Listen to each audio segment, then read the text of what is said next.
কেউ যদি আপনার সামনে হার্ট অ্যাটাকে আক্রান্ত হন তাহলে 5 মিনিটের মধ্যে আপনার করণীয় কি?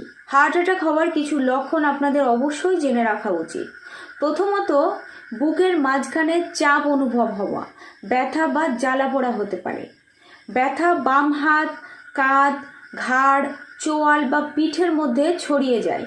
ঠান্ডা ঘাম হতে পারে, শ্বাসকষ্ট, বমি বমি ভাব বা বমি এবং মাথা ঘোরা, এই সমস্ত লক্ষণগুলো কিন্তু হার্ট অ্যাটাকের লক্ষণ।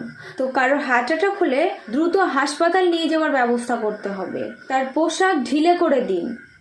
তাকে বসানো অবস্থায় বা আধশোয়া অবস্থায় আরামদায়কভাবে বিশ্রাম নিতে দিন। হাঁটা চলা একদমই করতে দেবেন না।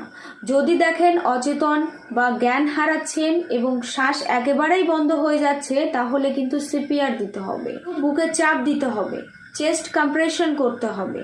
কিন্তু মনে রাখবেন, হার্ট অ্যাটাক এবং কার্ডিয়াক অ্যারেস্ট কিন্তু এক নয়। কার্ডিয়াক অ্যারেস্ট হলে অবশ্যই আপনাকে কিন্তু বুকে চাপ দিতে হবে।